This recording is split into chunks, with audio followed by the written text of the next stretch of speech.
جائیے تو ground level نظر آنا بند ہو جاتا, کچھ نظر نہیں آتا. اس سلوپ, اور کافی گہرا سلوپ, کوئی چوائس بھی نہیں حضرت حاجرہ کے پاس. دیر از اونلی ون وے, کوئی اور راستہ بھی نہیں کہ ادھر سے گئے ادھر سے گئے. اس راستے کو بھی پاس کرنا ضروری ہے کیونکہ پانی چاہیے. لیکن جب اس سلوپ میں پہنچتی, اسماعیل جو گراؤنڈ لیول پہ لیٹے ہیں وہ نظر نہیں آتے.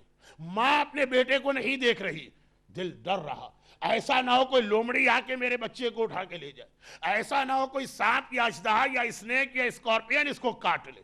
چنانچہ عام راستہ جہاں سے بیٹا نظر آ رہا ہے نارمل اسپیڈ سے طے کرتی ہے. جب یہ سلوپ میں پہنچتی ہیں اپنی اسپیڈ بڑھا دیتی ہے, جسٹ لائک رننگ, جلدی سے وہ ڈسٹینس کور ہو اور پھر ایک بار زمین کے اوپر آ جائے. جاتے وقت بھی یہی ہے, آتے وقت بھی وہی. اسماعیل زمین پہ, ماں جب تک گراؤنڈ لیول پہ چل رہی ہے بیٹا نظر آ رہا. وہ سلوپ کے اندر پہنچی, بیٹا نظر آنا بند ہو گئے. بہت تیزی سے دوڑ کے وہ ڈسٹینس کور کیا تاکہ پھر ایک بار گراؤنڈ لیول پر آ جائیں اور بیٹا نظر آنے لگے. جناب حاجرہ نے 4000 سال پہلے جو صحیح کیے, آج ہم اسی کی کاپی کرتے ہیں. یعنی جہاں پہ وہ سلو چلی ہیں وہاں پہ ہم کو بھی سلو چلنا, جہاں پہ وہ فاسٹ ہوئی ہیں وہاں پہ ہمیں بھی فاسٹ ہونا. انہوں نے اگر 7 راؤنڈ لگائے ہمیں بھی 7 راؤنڈ لگانا. خدا بندہ, آج ہمارا کوئی بیٹا اسماعیل وہاں پہ نہیں, آج ہم کسی کو مانیٹر نہیں کر رہے. ہمارے لیے کیوں یہ آرڈر ہے؟ اس وقت تو حاجرہ کا پرابلم تھا, ہمارا کوئی پرابلم نہیں ہے. کہا کہ نہیں, حاجرہ اتنی سنسیئر ہماری ماننے والی ہے کہ قیامت تک کے لیے ہم نے ہر مومن پر, ہر حاجی پر, ہر عالم پر, ہر مرجع پر, ہر نائب امام پر, ہر ولی خدا پر, ہر نبی خدا پہ یہ لازم کر دیا ہے کہ اس طرح سے چلو جیسے حاجرہ چلی تھی. حاجرہ کا پرابلم تھا بیٹے کی مانیٹرنگ, تمہارا یہ پرابلم نہیں ہے. لیکن نہیں, جو ہمیں سنسیئر مانتا ہے ہم اس کی ایسی ٹرو کاپی قیامت تک کے لیے بنا کے رکھتے ہیں. اب جو ہم چل رہے ہیں یہ گرین پلر, یہ گرین ایریا, بہت سارے حج کرنے والوں کو بھی اس کا میسج نہیں معلوم. اب سنیے, یہ تو ہو گئی ہسٹری اور یہ ہو گیا شریعت کا مستحب عمل. آج بھی سارے مرجع لکھتے ہیں اٹ از ریکمینڈڈ, مستحب ہے, ہاں واجب نہیں ہے, مستحب ہے کہ جب اس گرین ایریا میں پہنچیں تو اپنی اسپیڈ ویسا کر دے جیسے حاجرہ کی اسپیڈ تھی. یہاں تک تو بات سمجھ میں آ گئی. لیکن اس کے بعد بڑی انٹرسٹنگ چیز, اس کے بعد یہی مراجع لکھتے ہیں but it's recommended only for men, یہ مردوں کے لیے مستحب ہے, عورتوں کے لیے یہ مستحب نہیں ہے. امام کی حدیث ہے کہ حج میں عورت اور مرد میں کوئی ڈفرنس نہیں ہے, صرف 5 ڈفرنسز. ان میں سے ایک یہ کہ مرد کے لیے ریکمینڈڈ ہے کہ لبیک اللہم لبیک لاؤڈلی کہے, عورت اس کے لیے مستحب ہے کہ اس کو بہت ہی سلو کہے. دوسرا فرق یہ ہے کہ مرد کے لیے صفا اور مروہ کے بیچ میں ہرولہ ہے, عورت کے لیے ہرولہ نہیں ہے, وہ گرین ایریا میں بھی نارمل اسپیڈ سے جائے گی. اب ذرا سوچیے, عورت حاجرہ ایک عورت ہے, یہ ان کا ٹریڈیشن یا ان کی سنت ہے. کامن سینس کہتی ہے کہ حاجرہ کی پریکٹس لیڈیز کو کرنا چاہیے, چلے مردوں کو بھی رضا مل جائے, لیکن بیسک ذمہ داری لیڈیز کی ہونا چاہیے, عورت کے لیے. عجیب بات, حاجرہ کو ماڈل بنایا اسلام نے, مگر عورتوں سے کہا یہاں پہ حاجرہ کو فالو نہیں کرنا, اور مردوں سے کہا تمہیں فالو کرنا. کتنی عجیب بات. جب کبھی کوئی عورت ہمارے سامنے اس کا نام آ جائے, آسیہ, مریم, حاجرہ, خدیجہ, شہزادی, تو سب سے پہلے ذہن میں آتا کہ ان کی سیرت اسپیشلی فار لیڈیز ہے. اور یہاں پہ الٹی ہو گئی بات, حاجرہ گرین ایریا سے دوڑ کے گزری اور عورتوں سے کہہ دیا تمہیں نہیں دوڑنا, تمہیں نارمل اسپیڈ میں چلنا. خدا بندہ آخر یہ کس لیے؟ حاجرہ کا اصل طریقہ تو اونلی فار لیڈیز ہونا چاہیے تھا, اور یا الٹا ہو گیا کہ مردوں کے لیے مستحب ہے, عورت کے لیے منع کر دیا, نہیں تمہیں دوڑ کے نہیں چلنا. وائی؟ ریزن کیا؟ بہت ہی سمپل ریزن, اور ریزن یہ ہے کہ 4000 سال پہلے جب جناب حاجرہ صفا اور مروہ میں دوڑ کے چلی تھی تو وہ اکیلی تھی, انہیں دیکھنے والا کوئی نامحرم مرد نہیں تھا, کوئی آنکھ ان کو نہیں دیکھ رہی تھی, اس لیے وہ دوڑ کے چلی. آج اگر ایک مومنہ عورت صفا اور مروہ کے درمیان دوڑے گی, آل دو وہ پورے حجاب میں ہوگی, حج تو کمپلیٹ حجاب چاہتا, دو ہی جگہیں تو ایسی ہیں جہاں عورت کو اس کا دل چاہے کہ نہ چاہے، من چاہے کہ نہ چاہے، حجاب کرنا پڑتا. دو ہی جگہیں تو ایسی ہیں، ایک کفن، دل چاہے کہ نہ چاہے، جب تک کہ مرتے وقت اسلام پہ مری ہے. میں نے سنا ہے کہ نان مسلم وصیت کر کے جاتے ہیں کہ فلاں بیوٹی پارلر سے ہماری ڈیڈ باڈی کو تیار کرانا، ایسا میک اپ ہو، ایسا ہیئر اسٹائل ہو، ایسا ڈریس. لیکن اگر اسلام پر موت آئی ہے تو چاہے تمہارا دل چاہے کہ نہ چاہے، تمہیں حجاب والا لباس پہننا پڑے گا. اور وہ کتنی فیمس حدیث ہے جو آپ نے اتنی بار سنی کہ آج حدیث پڑھنے کی ضرورت نہیں، خالی ایک جملہ کافی ہے کہ جب پیغمبر نے پوچھا تھا کہ اے جبرائیل، کبھی فرشتے بھی ہنستے ہیں، کبھی فرشتوں کو بھی ہنسی آتی ہے؟ کہا کہ یا رسول اللہ 3 موقعوں پہ آتی. اب پہلا موقع یہی تو بتایا تھا کہ جب وہ کسی عورت کو دیکھیں کہ مر گئی، قبر میں اتارا جا رہا، اور کوئی صاحب یہ اناؤنسمنٹ کر رہے ہیں کہ بھائی سارے نامحرم دور چلے جائیں، خالی محرم رشتہ دار آ کر اس کو دیکھیں. فرشتوں کو ہنسی آنے لگتی ہے. ارے جب یہ مر گئی ہے، اس کی ڈیڈ باڈی خراب ہونے والی ہے، ڈسکمپوز ہونے والی ہے، اتنی خراب ہو جائے گی کہ بیٹا بھی ماں کی ڈیڈ باڈی کو نہیں دیکھ سکے گا، تب تو اتنا پردہ کرا رہے ہو سارے نامحرم چلے جائیں. اور جب یہ زندہ تھی، جب اس میں اٹریکشن تھا، اس وقت سارے نامحرموں کو انوائٹ کیا جا رہا تھا، آؤ اور آ کر اس عورت کو دیکھو. فرشتے ہنستے، واٹ اے جوک، کہ جب اسے چھپانا چاہیے تھا تب تو ہر ایک کے سامنے دکھا رہے تھے، اور جب دکھانے میں کوئی حرج نہیں ہے تو ہر ایک سے چھپا رہے ہو. فرشتے ہنس رہے ہیں، ہنس رہے ہیں. ایک یہ موقع ہے، اور دوسرا موقع ہے حج. حج اور حج، یہ 2 ایسے موقع ہیں کہ بڑی سے بڑی بے حجابی کی چیمپئن عورت، اسے بھی حجاب کرنا پڑتا ہے. ہمارے یہاں تو آج کل کتنی چیمپئن عورتیں نکل آئی ہیں، ویمن لبریشن، عورتوں کے حقوق، بے حجابی. تو اب یہ حج، جب یہ عورت صحیح کر رہی ہوگی تو فل حجاب کے اندر ہوگی، لیکن فل حجاب کے بعد بھی رننگ ایک ایسی فزیکل ایکسرسائز ہوتی ہے، ایک ایسا فزیکل پوز ہوتا ہے کہ جب عورت دوڑ رہی ہو، کتنا ہی حجاب کیوں نہ کرے، پھر بھی بے حجابی ہو جائے گی. اس لیے اسلام نے کہا کہ ہم اس پہ تو کمپرومائز کر سکتے ہیں کہ ہاجرہ کی سنت پہ عورت عمل نہ کرے، مگر اس پہ کمپرومائز نہیں ہو سکتا کہ عورت کے حجاب میں کوئی کمی آ جائے. عورت کا حجاب مور امپورٹنٹ دین ہاجرہ سنت. ہاجرہ کی سنت سے زیادہ اہم اس عورت کا حجاب ہے. اور کہاں کی بات ہو رہی؟ مکے کی بات ہو رہی، صفا اور مروہ کی بات ہو رہی. وہاں جنرل پبلک کون ہے؟ وہاں بھی بہت برے انٹینشن والے ہوتے ہیں، لیکن نارملی حج اور صفا کا علاقہ، نارملی وہاں پہ انٹینشن پاک ہوتی ہے. پھر بھی اسلام نے کہا عورت فل حجاب میں ہے. دیکھنے والے بھی 90% پاکیزہ اور طاہر آنکھوں کے ساتھ وہاں پہ ہیں. پھر بھی ہم عورت کی وہ پوزیشن برداشت نہیں کر سکتے جس کے اندر بے حجابی نظر آ رہی ہو.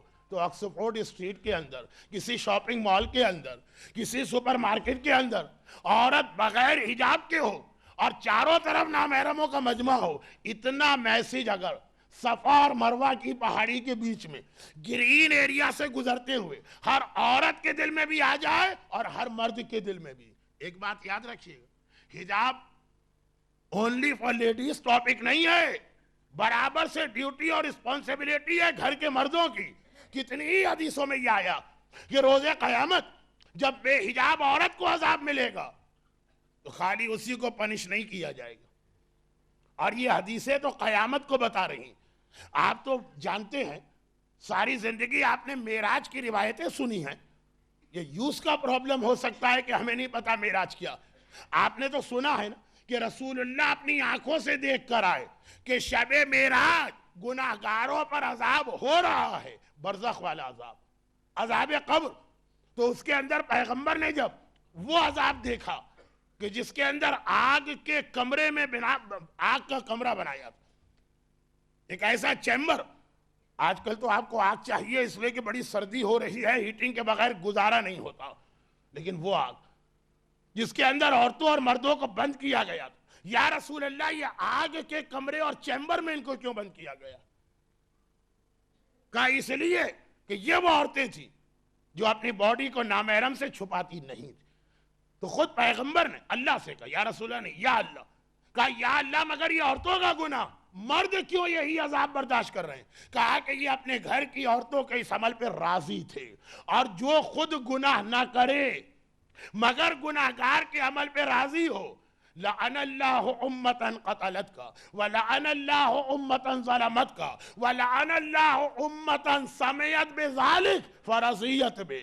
قاتل پہ لعنت, ظالم پہ لعنت, تیسری کیٹیگری پہ لعنت کیوں ہے؟ نہ اس نے قتل کیا نہ اس نے ظلم کیا, لیکن وہی لعنت ہے, وہی ورڈنگ ہے کہ خالی سنا اور راضی رہا. تو یہ کربلا سے لے کے عام گناہوں تک کا مسئلہ ہے. تو یہ خالی لیڈیز کا ٹاپک نہیں ہے, یہ مردوں کا بھی ٹاپک ہے. ڈیٹیل بعد میں آئے گی, اس لیے یہ ہمارا topic our responsibility is living in the West. بغیر حجاب کے تو یہ ٹاپک آگے بڑھ ہی نہیں سکتا, لیکن حج کا یہ میسیج ہے. اور اب آپ سن لیجیے کہ اگر یہی میسیج ہر سال کا حاجی یاد رکھے تو کیا واپس آنے کے بعد اتنی ہی بے حجابی ہو سکتی ہے؟ ایون میں نے دیکھا ہے کہ حج سے لوگ آنے کے بعد حج کا ولیمہ کرتے ہیں, اور اس ولیمے میں مکس گیدرنگ ہوتی ہے. ارے ابھی تو 1 منتھ بھی نہیں گزرا, ابھی تو 2 ویک بھی نہیں گزرے ہیں, حج سے کیا لے کے آئے ہو؟ اور جو حج سے لے کے آئے ہو اس کا ایک آخری میسیج سن لیجئے, میری سنسیئر اپولوجی ان لوگوں سے جو یا تو حج پر نہیں گئے یا بھول چکے ہیں کہ حج میں کیا ہوتا. تو شاید آج کی مجلس اتنا ان کے لیے واضح نہ ہوئی, کل سے انشاءاللہ ہم آگے بڑھیں گے. اس لیے میں یہ آخری بات آج ہی بتانا چاہتا ہوں, جبکہ صرف 10 منٹ کا ٹائم بچا. یہ آخری بات میں تقریباً 40 منٹس لیتا ہوں, آج اس کو خالی 10 منٹ میں سمرائز کرنا ہے. وہ کیا کہ حج کا یہی میسج خالی حجاب والا نہیں کہ تمہاری پریکٹیکل لائف چینج ہو. یہ میسج ایک اور انداز سے سنی. شیطان کو حج میں کنکر مارے جاتے ہیں.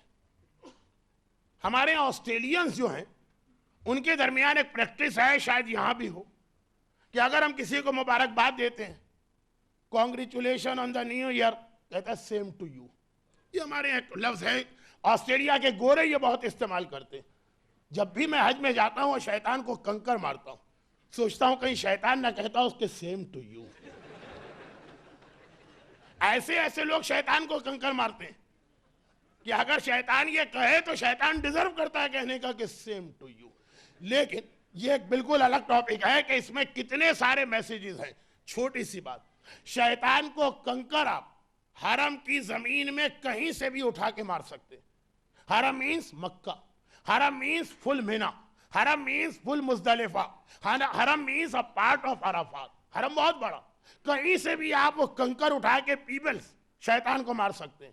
لیکن ہائیلی ریکمینڈڈ ایکشن کہ یہ کنکر ایک خاص جگہ سے مارے جائیں جس کا نام ہے مزدلفہ. بس وہی میرے لیے پرابلم کہ جو حج پر نہیں گیا اسے کیسے سمجھاؤں. جب حج ہمارا اسٹارٹ ہوتا ہے تو پہلے ہم عرفات میں جاتے ہیں. یہ ایک بہت ہی امپورٹنٹ میدان, یہ وہی جگہ ہے جہاں امام نے اپنے صحابی کو دکھایا کہ حج پر آنے والے حاجی نہیں ہیں, کوئی شیر ہے, کوئی لومڑی ہے, کوئی گیدڑ ہے, کوئی چیتا ہے, کوئی کتا ہے, کوئی خنزیر. عرفات. لیکن عرفات ایک ایسی جگہ جہاں پہ آدمی اگر سنسیئر توبہ کرے اس کے سارے گناہ معاف ہو جاتے ہیں. پھر یہاں سے ہم جاتے ہیں, نیکسٹ ہمارا اسٹاپ ہوتا ہے ایک میدان مزدلفہ, جہاں پہ نارملی ہم رات کو پہنچتے ہیں, رات وہاں گزارتے ہیں اور پھر سورج نکلنے تک وہیں اسٹے کرتے ہیں. مزدلفہ ہائیلی ریکمینڈڈ, خالی سنت نہیں سنت مؤکدہ ہے کہ شیطان کے مارنے کے کنکر یہاں سے اٹھائے جائیں. تو اگرچہ شریعت کے واجبات میں یہ سوال غلط ہے کہ وائی, لیکن اگر اونلی فار انفارمیشن سے آپ یہ پوچھیں تو ٹھیک بھی ہے. 2 ریزن اس کے سمجھ میں آتے ہیں.